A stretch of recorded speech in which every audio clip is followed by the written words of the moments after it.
quebrando os paradigmas mentais. Gente, o que mais limita um homem é a sua crendice limitante. Aquilo que muitas vezes nós chamamos de princípios, na verdade é preconceito. Ou, aquilo que nós chamamos de princípios, na verdade é uma cultura domiciliar estabelecida. Eu aprendi dessa forma. Por isso, então, entendo que é princípio. Na verdade, pode até ser considerado um princípio domiciliar, mas não significa que seja um princípio bíblico. Dou um exemplo. A igreja de Jesus, ela tem várias facetas. Nós temos a Assembleia de Deus, nós temos presbiteriana, nós temos batista, nós temos as neopentecostais, que são as não denominacionais, não tradicionais. Como também, no fator cristianismo, não passe ainda, viu, pessoal? Só quando eu...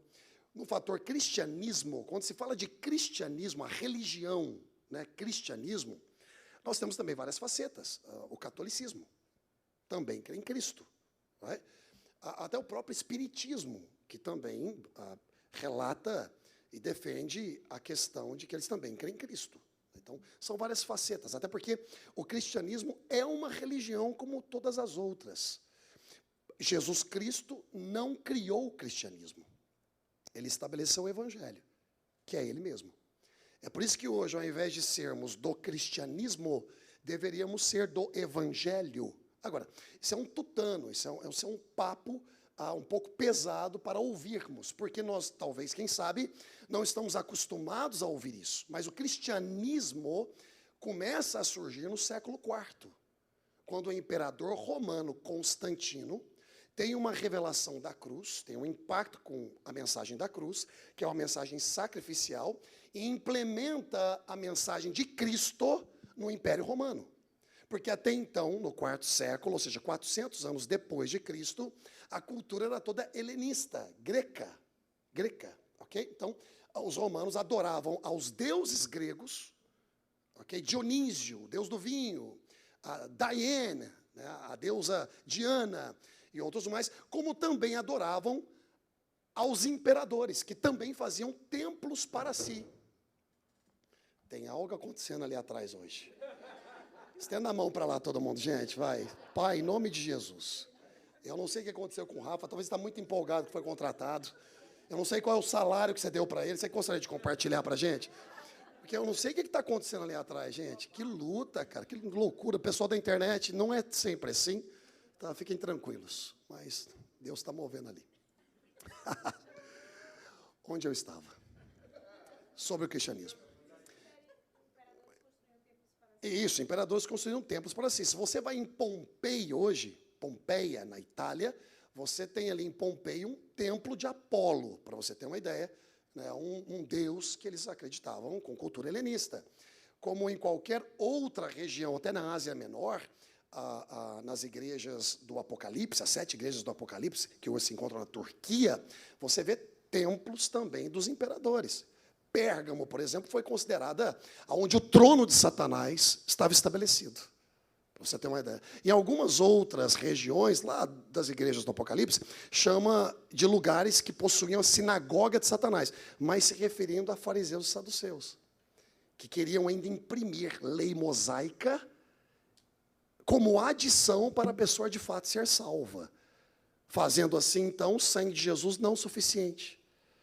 Então era necessário ainda, o exemplo, circuncisão, era necessário outros tipos de cumprimento de lei mosaica para que, de fato, a pessoa fosse salva. Então o apóstolo Paulo escreve à igreja de Gálatas, a igreja da Galácia, Listra, Derbe, Icônio e Antioquia da Psídia, de próprio punho, defendendo o apostolato dele e defendendo a salvação por meio do ato da justificação em Cristo Jesus, pela obediência de Cristo Jesus.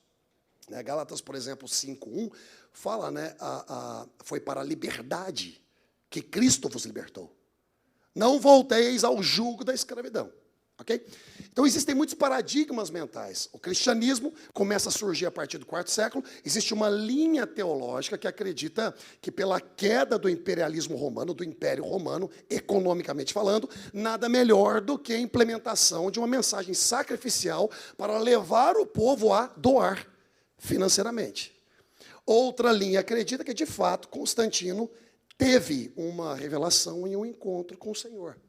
E a partir dali, então, Cristo foi implementado no Império Romano, que antes perseguia Cristo.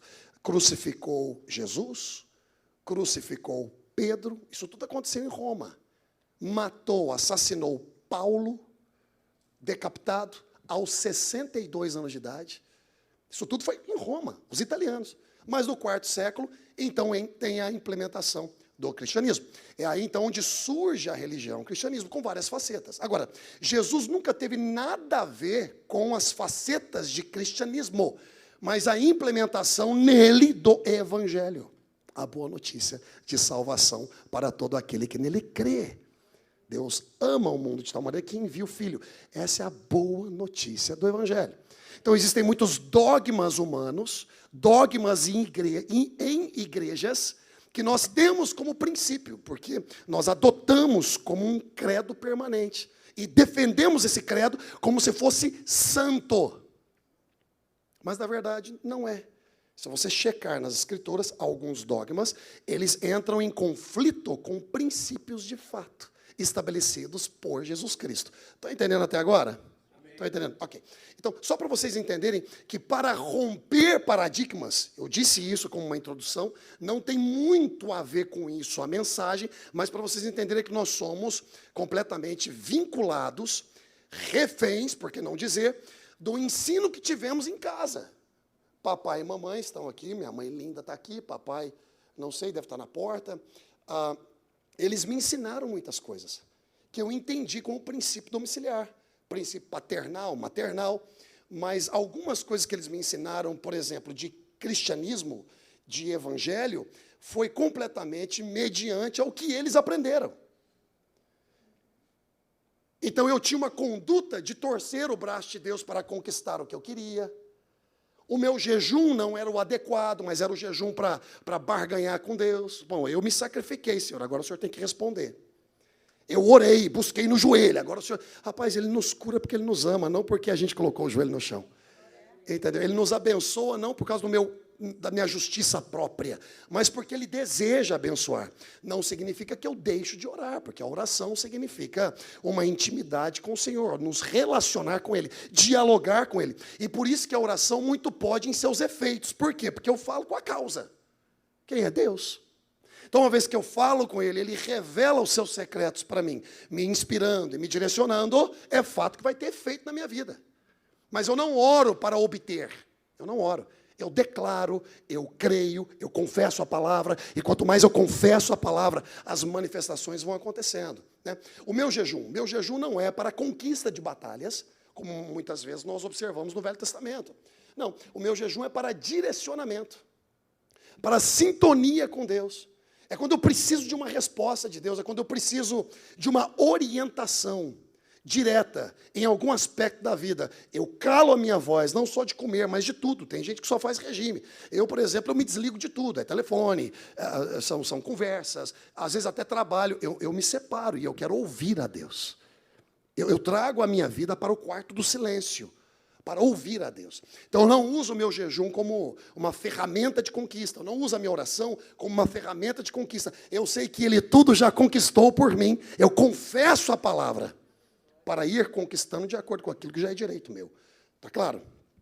Então, a gente precisa romper alguns paradigmas mentais. A gente precisa romper algumas metodologias que nós colocamos como sacro. São metodologias sacras. Não, são metodologias. Por exemplo, as coisas mudam. Antigamente não se podia bateria na igreja, aí depois foi adotado bateria na igreja.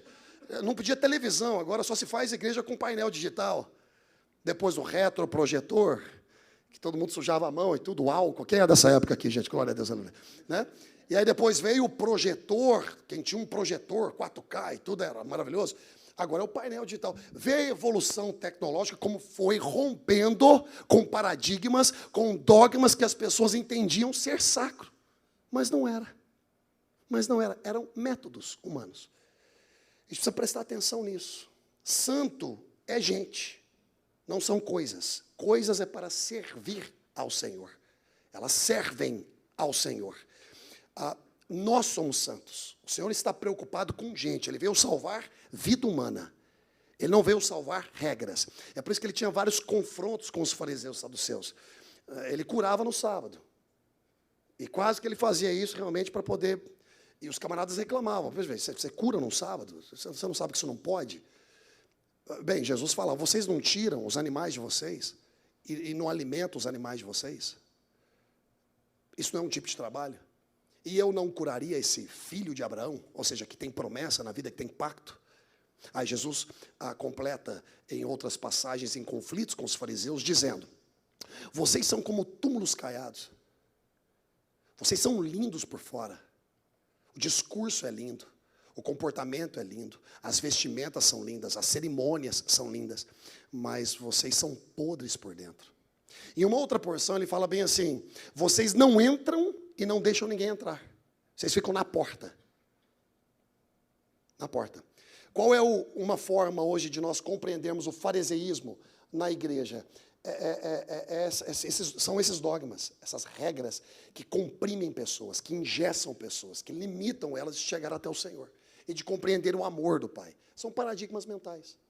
São paradigmas mentais. Aqui na igreja, por exemplo, nós recebemos pessoas de diversas denominações. Batista, presbiteriana, Assembleia de Deus, neopentecostal, católicos, tudo. Imagine agora o choque de cultura que há aqui dentro. Ou na igreja de imigrante aqui nos Estados Unidos. Imagina o choque, porque pelo menos no Brasil, quem é Assembleia é Assembleia, quem é Batista é Batista, dificilmente troca. Mas aqui, quando você vem como imigrante, isso aqui é uma família.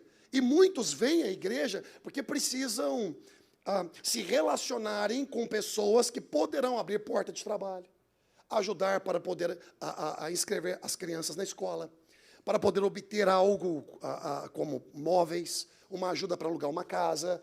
Então, eles não querem saber dessa questão institucional. Isso cai por terra. Eles querem uma família para pertencer. Só que aí nós entramos em um choque cultural por causa dos paradigmas mentais. Eu acho que a igreja tem que ser assim. Não, eu acho que tem que ser assim. Porque a forma que eles estão acostumados é mediante o governo eclesiástico, da onde eles vêm. Então, se eles vêm de um governo eclesiástico, onde a congregação é que vota, quando vê alguém, um só, mandando, não é de Deus. Mas não é que não seja de Deus. É simplesmente um formato eclesiástico de governo diferente. Entende o que eu estou falando? Aí vem um camarada que tem um board, que é um presbitério. Aí para ordenarmos alguém ao pastorado, eu preciso fazer esse board votar. Mesmo que eu queira, eu estou submisso a esse board. Se o board aprova, eu ordeno. Se ele não aprova, eu não ordeno. Mas eu sou pastor da igreja. Agora, se eu ordeno, mesmo que o board não aprove, eu sou um autoritário. Para aquela pessoa que entende que o governo tem que ser daquela forma. Então aqui nós temos um choque de cultura eclesiástica. Todo mundo ama a Deus, todo mundo serve a Deus, crê em Jesus Cristo, são salvos, mas são acostumados diferente. E aí a gente tem que ficar o quê? Sempre manobrando, mas ensinando a linha. São paradigmas mentais. Todos nós criamos paradigmas mentais. Existem algumas regras que estabelecemos no nosso domicílio que não vai funcionar no domicílio do outro. Quem tem isso? Alguém tem isso? Né? Às vezes o filho próprio fala, mas lá pode, mas aqui não pode. Aqui não pode. Mas por quê? Porque não pode. Eu te explico por que não pode. Para de ficar simplesmente falando não para a criança e ensinando ela a submissão sem explicação. É importante explicar sim. Causa elasticidade mental na criança. Sabe por que não pode? Porque nós cremos nisso. Ah, tá.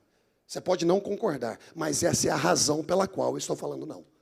É importantíssimo para o desenvolvimento dos nossos filhos. Né? Então, existem paradigmas mentais também dentro de nós. Não só o que nos ensinaram, mas o que foi desenvolvido pela vida. E aqui é onde eu quero entrar. São crenças limitantes que nós desenvolvemos. Pai e mãe não nos ensinaram. Igreja não nos ensinou. Escola não nos ensinou. Nós desenvolvemos, talvez pela insegurança que temos, somos muito inseguros.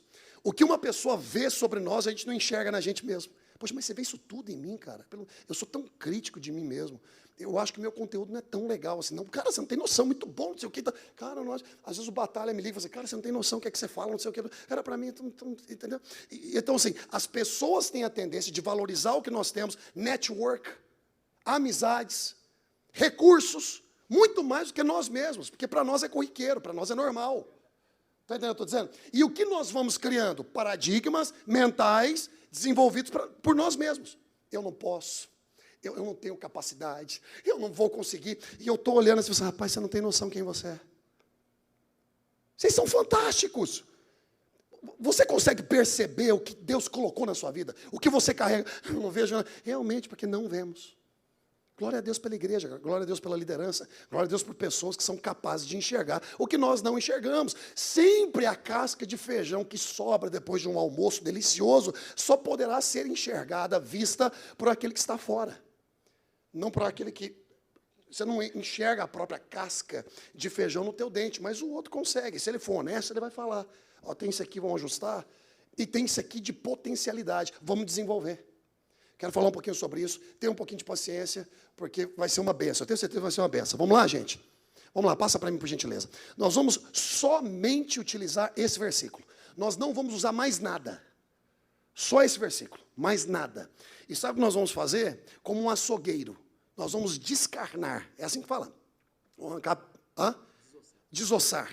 Nós vamos tirar a picanha, a alcatra, a maminha, a fraldinha, o filé mignon, né? Quem mais que tem? O tomahawk é importante. Desossar o tomahawk é importante, né? A costela.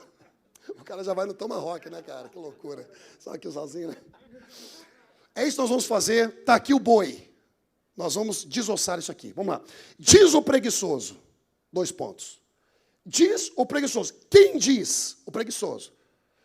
O preguiçoso fala alguma coisa. Ele diz. Quem diz? O preguiçoso. O preguiçoso, ele diz alguma coisa. E o que ele diz? Um leão está lá fora. Ponto e vírgula. Um leão está lá fora. Vai passando lá. O leão está lá fora. Serei morto no meio das ruas. Bom, quem está dizendo isso? Preguiçoso. Observe que ele fala algo. Ou seja, o preguiçoso tem um discurso. Muitas vezes ele não tem um comportamento, mas ele tem um discurso. E às vezes somos nós. Temos um discurso, mas não temos um comportamento. Nós sabemos o que falar mediante os nossos sentimentos, mas nós não atuamos sobre. Você vê, um versículo, né? Então, o primeiro ponto que eu quero pegar é sobre diz. Avança, por gentileza. Diz. Diz o preguiçoso, um leão está lá fora, serei morto no meio das ruas. Avança, por gentileza. O primeiro ponto que eu quero mencionar é o poder do discurso. Poder do discurso. Suas palavras constroem psicologicamente seu futuro. Tudo começa com as palavras. Antes das palavras, são os pensamentos dominantes. Você é levado. Ou seja, o pensamento que você maximiza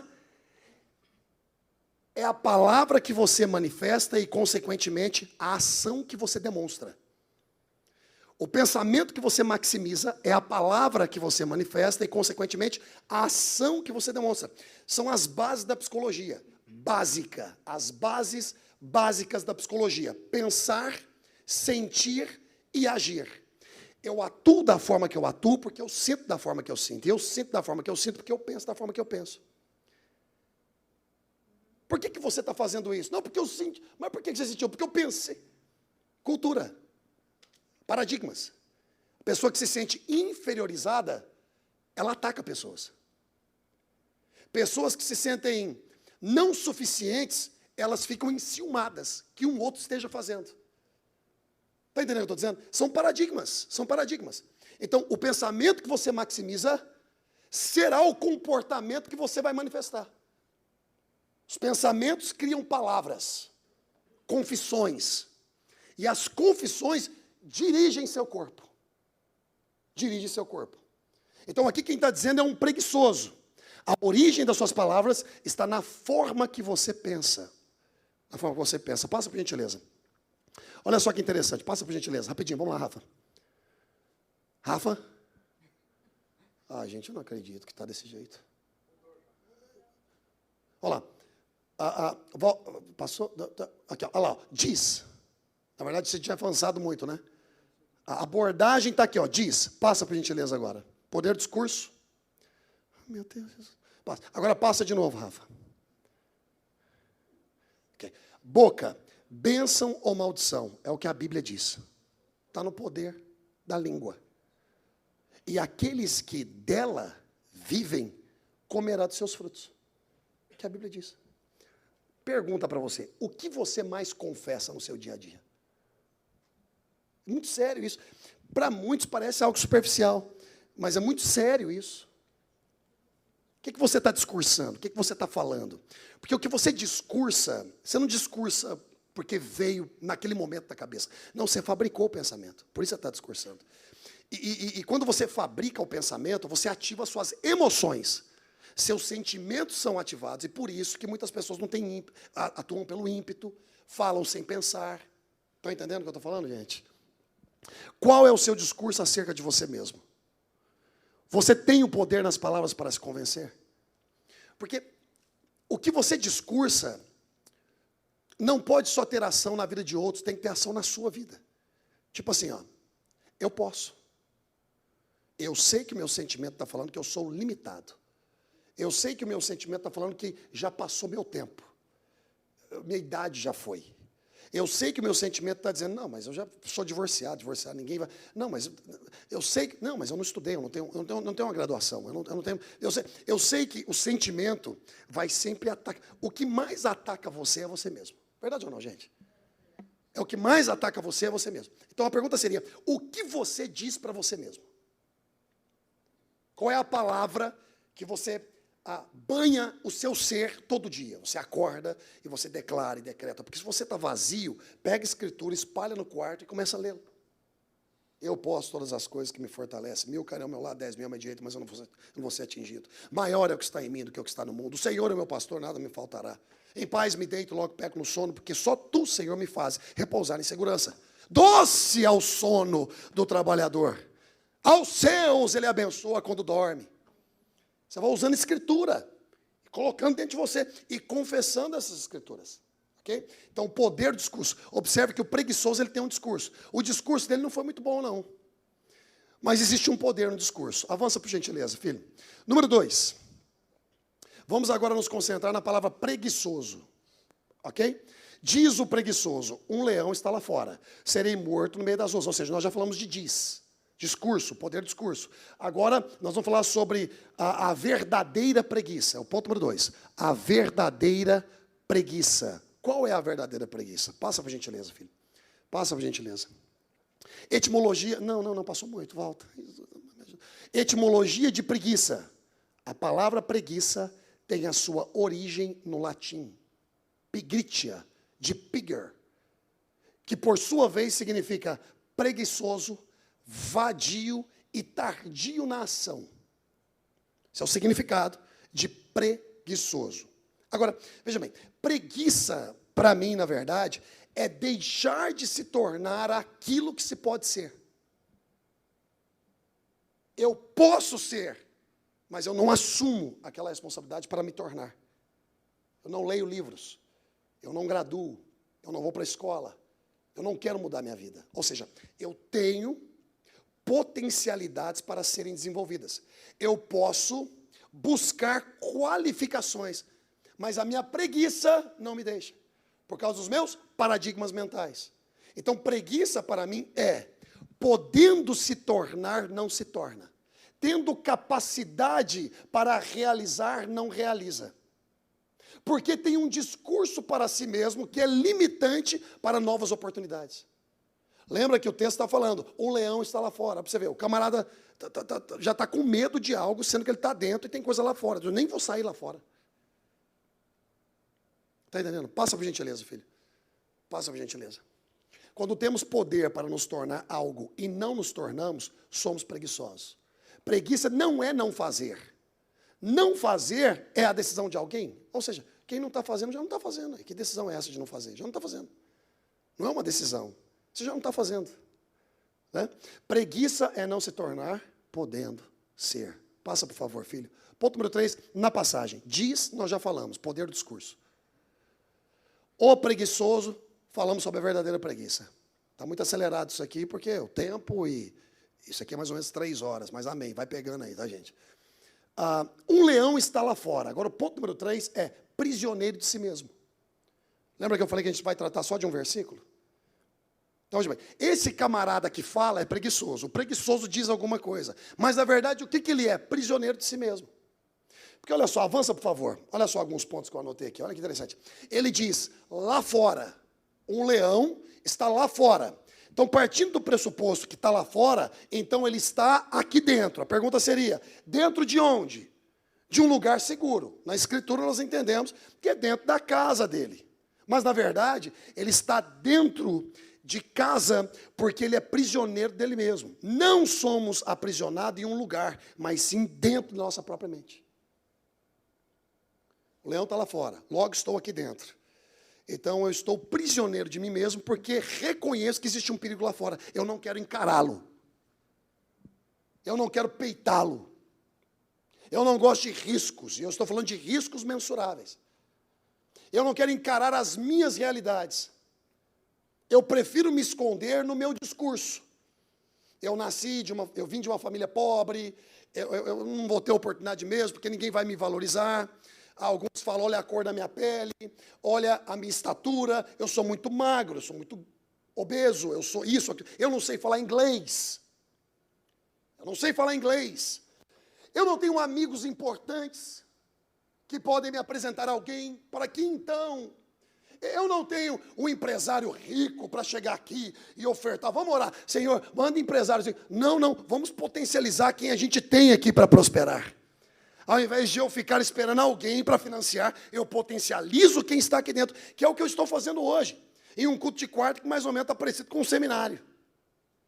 Eu quero potencializar. Eu não quero emocionar. A palavra emociona, o Espírito Santo emociona. Mas eu quero qualificar. Para que vocês saiam daqui hoje rasgando. Rasgando.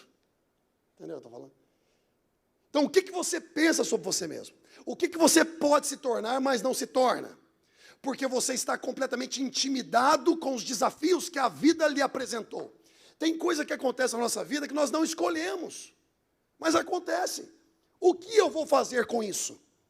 Vou criar paradigmas mentais e me aprisionar?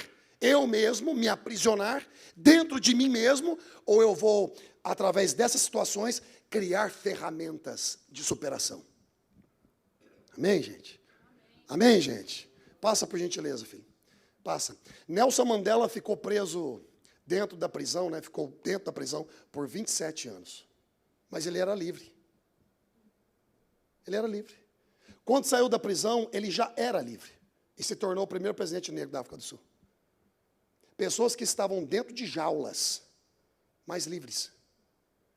As cadeias, as grades, nunca conseguiram aprisionar Mandela. Enquanto ele estava 27 anos preso, ele estava livre na sua mente, no seu ser, completamente liberado para planejar, para sonhar. Existem situações que aprisionam o seu físico, condicionam a sua família, mas não limitam o seu ser. Eu não estou falando aqui com vocês. Estão ouvindo? Está ouvindo? Seu ser não pode ser aprisionado. Não pode. Você nunca se tornará o que você pode ser se não for livre. Prisões mentais e limitadoras. Paradigmas limitantes que dominam sua forma de pensar. Paradigmas que te roubam a oportunidade de inovar. Inovar é para quem é livre. Se você está sem inspiração, não consegue enxergar um palmo na frente do seu nariz, é porque, na verdade, você está aprisionado com algum tipo de trauma ou condição que a vida lhe ofereceu.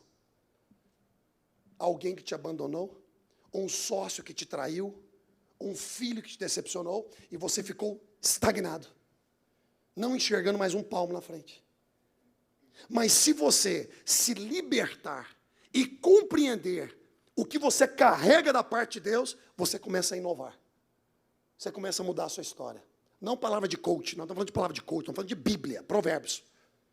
É um ensinamento de Provérbios, um versículo. É por isso que eu não saio da casa do Senhor. É por isso que eu não tenho o Lifehouse apenas como um programa religioso. Eu tenho isso aqui como uma casa de inspiração, de inovação, de pensamentos sobrenaturais, capazes de mudar minha família, meus negócios, como eu faço negócio. Eu não tenho a Bíblia apenas como um livro sacro. Eu tenho uma Bíblia, meu amiguinho, como uma caixa inesgotável de pensamentos, ideias, princípios e valores que podem transformar não só a minha vida, mas todos que estão ao meu redor por causa da transformação que eu experimento. Entendeu? Culto de quarta, para mim, não é um culto de quarta. Eu adoro e tudo, mas eu quero receber algo, meu amigão, que eu vou sair rasgando no outro dia. Como eu posso aplicar o que eu acabei de ouvir? Mesmo cansado, eu sei que está muita gente trabalhando pesado o dia inteiro, tá? E quando chega aqui, tá, gente, entenda algo. É complicadíssimo se assentar para ouvir. Sala de aula custa. Sala de aula, às vezes, te cansa absurdamente. Quando nós estamos falando, como eu estou aqui agora, eu posso falar 3 horas.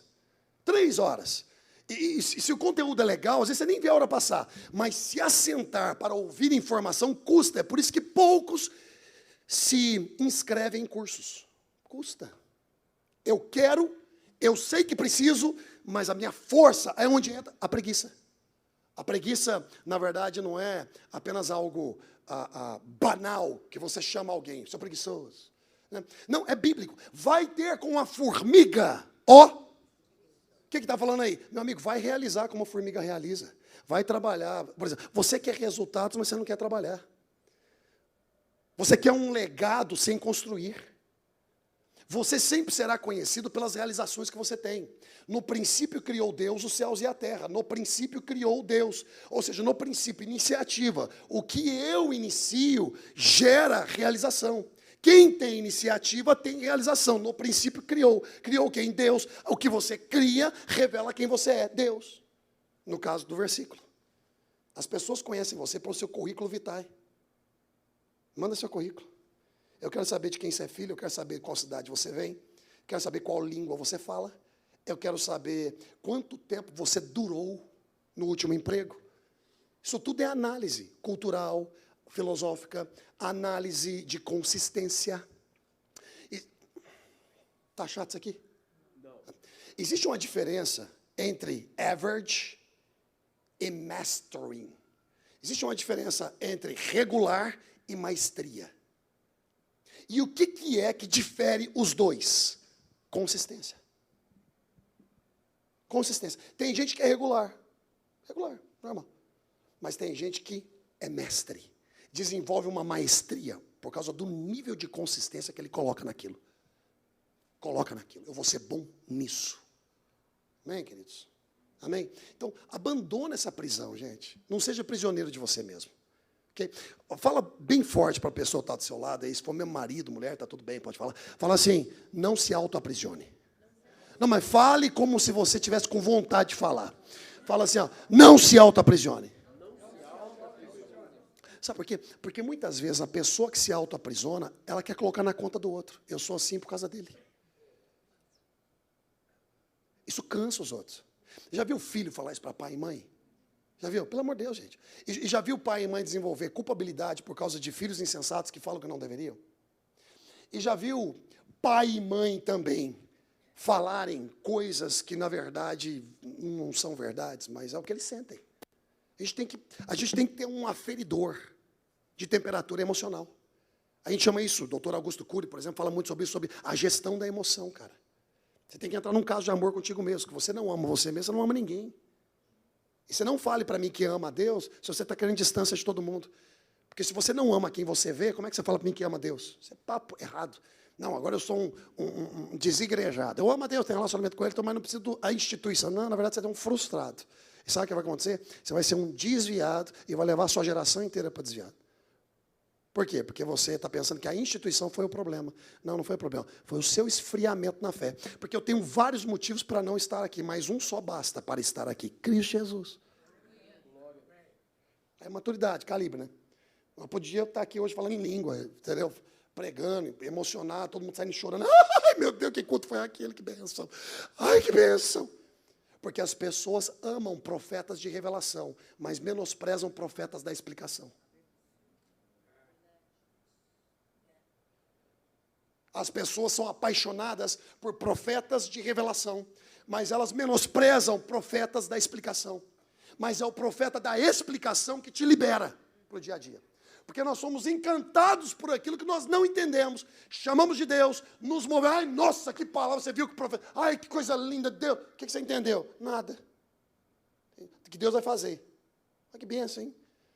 Deus vai fazer, amém. Então é muita fé sem inteligência. E às vezes é muita inteligência sem fé.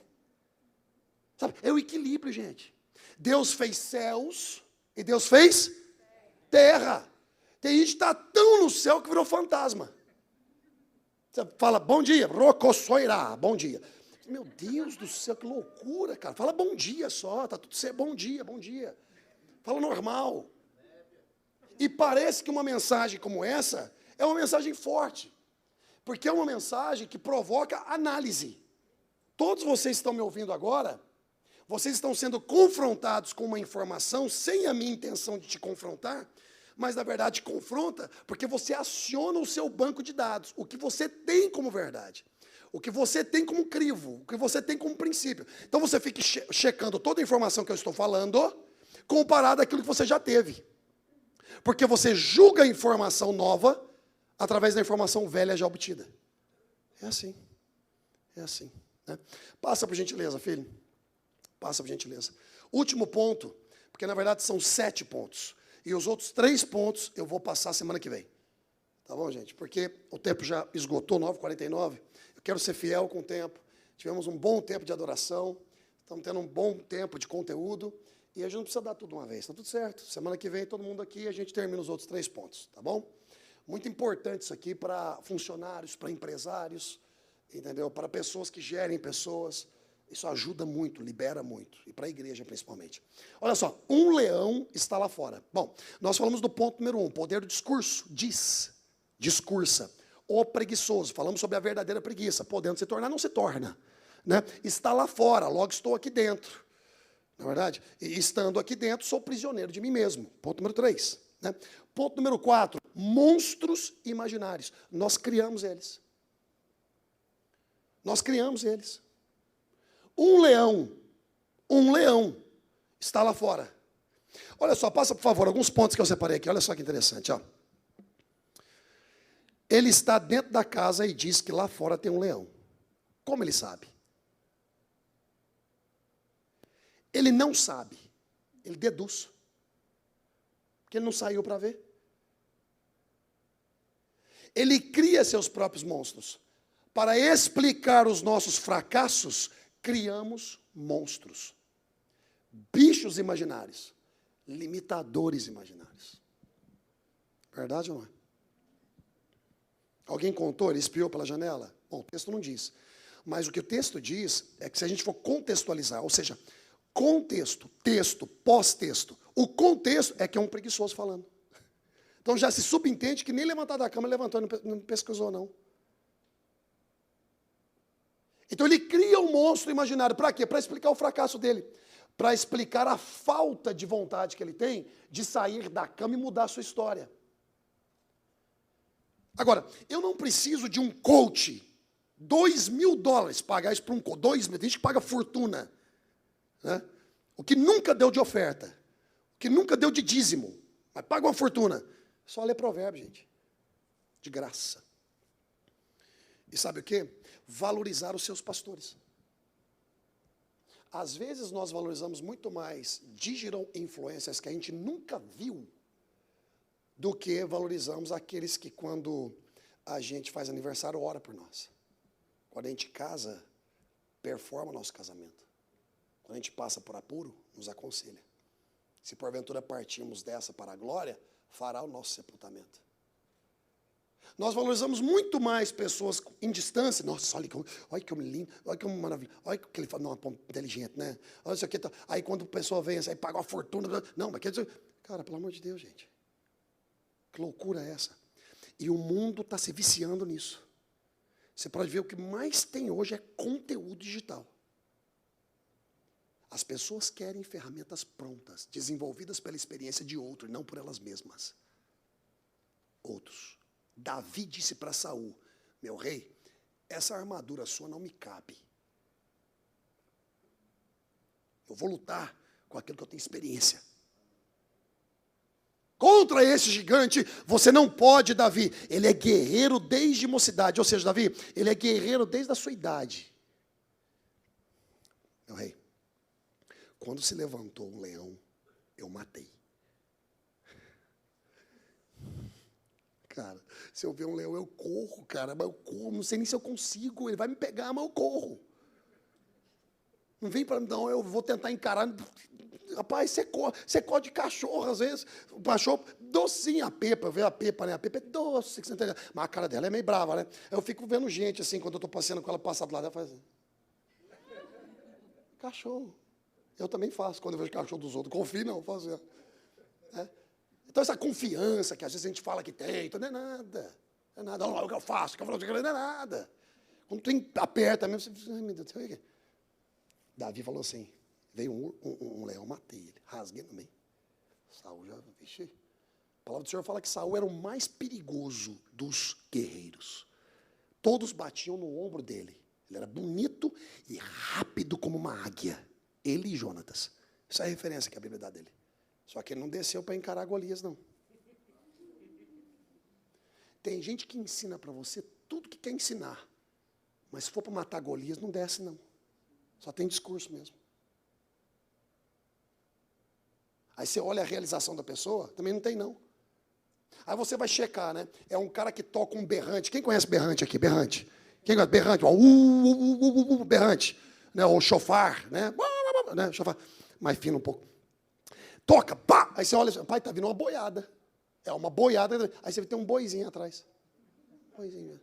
Ou seja, o berrante é alto, o discurso é alto, mas a realização é pouca. Mas tem gente pagando caro por isso. Rapaz, usa a história que Deus te deu, cara. Constrói uma história, cara. Eu fico vendo, não é porque está aqui presente, mas por que não falar dos nossos exemplos? A Raquel, ela uma vez compartilhou comigo o que era a vida dela e ela decidiu assim, eu vou mudar minha vida. Em 10 anos. Foi, Raquel, que você falou? Em 10 anos, eu vou mudar minha vida.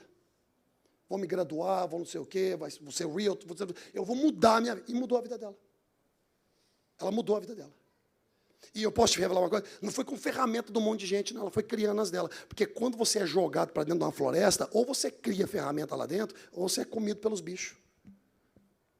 E quando você desiste, qualquer um que vem atrás de você tem direito de tomá-lo. Tem direito de tomá-lo. Quando você desiste, se o inimigo vem atrás de você, ele tem direito de pegá-lo. Você desistiu. Você desistiu. Ainda bem pela graça do Senhor, ele coloca uns anjos, né? Protege, tal, guarda. Confia a história que Deus está te dando, cara. Para de querer pegar coisa pronta. É bonito, não sei o que, é legal, mas não pode ser a razão. Se eu parar para perguntar para cada um de vocês aqui, ó, quando vocês chegaram na América, quer ver? Vou fazer rapidinho aqui um teste. Quanto tempo você está aqui? 25 anos. Quanto tempo você está aqui? 31 anos. Quanto tempo você está aqui? 5 anos. Quanto tempo vocês estão aqui? 6 anos. Quanto tempo vocês estão aqui? 1 ano e pouco. Quanto tempo você está aqui? 2 anos. Quanto tempo você está aqui, filha? 29 anos. Quanto tempo você está aqui? 3 meses e meio. Quanto tempo vocês estão aqui? Ela nasceu e você tem 28. Quantos anos você está aqui? Ok, beleza. Agora vamos lá. Se eu for falar para você, Celinho, que tem 3 meses, é isso? O que você já passou aqui? E que te levou a repensar, ressignificar. Porque esse é o desafio. Você sai do Brasil sendo alguém. Chega aqui, quem sou eu? Você sai do Brasil falando um idioma. Chega aqui, sua língua é cortada. Para poder ligar um cable de casa, você precisa de ajuda. Pelo menos concorda. Ou não, faz assim. Não, é bem isso aí não. A não ser que você venha com o inglês pronto, você está certinho, né? Eu, por exemplo, eu vim com green card na época, né, e tal, Gila era americana, aí me deu... Mas eu cheguei aqui, eu dependia dela de tudo. Mas, como homem, isso me dava uma agonia, cara. Meu Deus do céu, eu preciso da minha mulher para pedir um lanche, cara. Que homem é esse? Eu sou um banana, cara.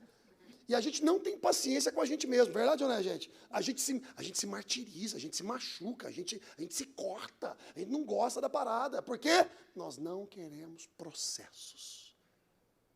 É por isso que a gente vai e paga, porque a gente quer ferramenta rápida. Cumprimento de propósito não pode ser pulando processos. Processos são importantes. Desenvolvem, gera em você uma realização capaz de experimentar manifestações de Deus. Hoje, olhando para trás, eu percebo que Deus estava em todas as etapas. Eu vou repetir isso. Hoje, olhando para trás, eu percebo que Deus estava em todas as etapas. Eu disse, meu Deus do céu, cara, eu pensava que o Senhor não estava ali, cara. E Deus, assim, estava bem ali. Inclusive, aquilo que você pensou que era o diabo, era eu. Não pode, era eu. Sabe aquele amigo lá que saiu fora? Era eu, selecionando. Porque não conversava com o propósito que Deus tinha para você. Como assim, Deus? Ló não pode estar com Abraão. Como também Ismael. Obras da sua mão. Tem que ser só Isaac. E para gerar Isaac, meu amigo, olha o sofrimento. Então, se eu parar para perguntar para todos vocês que me disseram 25 anos, 30 anos, não sei o que, qual é o nível de sofrimento que vocês tiveram, cada um vai ter um. Mas se eu perguntar também qual é a realização no momento que você está tendo, você vai ver a mão de Deus. Amém. E se você ainda está numa prova forte, pode ter certeza que Deus está aí. Não crie monstros imaginários. Avance. Meu rei, quando apareceu um urso, eu também rasguei ele no meio. É mesmo? É. Aí Saul fala assim, bom, então que o Senhor seja contigo. E aí Davi falou assim, é tudo que eu preciso. Eu não preciso da sua ferramenta, eu não preciso da sua espada, eu preciso só da minha funda, 5 pedrinhas, lisinha, porque um cara com armadura pesada daquela, espada às vezes é complicado, mas uma pedrinha encontra brechas. Uma pedrinha encontra brechas. E porque lisinha e tudo, menos atrito ao ar, mais velocidade. E por que não uma espada? Porque a minha funda, porque eu sei usar minha funda, embora muitos possam menosprezar. Inclusive o próprio Golias. Você vem a mim com um pedaço de pau, pensando que eu sou cachorro? Ah, meu amigo. Esse pedaço de pau, você vai ver que vai... rapaz, você vai ver. E de repente começa aqui. Quem é esse filisteu incircunciso? Que usa afrontar as fileiras do exército do Deus Altíssimo. Você vem a mim com espada, com escudo, eu vou a ti, em nome do Senhor dos Exércitos, a quem você tem afrontado. Cai na testa dele, ao invés de cair para trás, ele cai por frente. É como se o impacto fosse aqui e o Espírito Santo fizesse assim, pá, nas costas dele, cai de frente. É o que a Bíblia fala, ele caiu de frente. Mas o impacto de Pedro, você cai para trás, pum, o Espírito Santo, pau, cai, fiquei. Lá, hoje Deus é gracioso, mas lá tinha que matar ele mesmo. Ele pega a própria espada de Golias, corta a cabecinha dele. Sabe o que ele faz depois? Vocês nunca leram, não? Ele pega a cabeça e leva para casa. E coloca na prateleira do quarto dele. Vai na cama dele, senta e fica assim.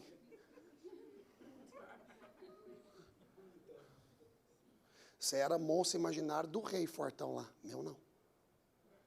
Meu não. Eu saí para te encarar. O que é que você tem que sair hoje para encarar?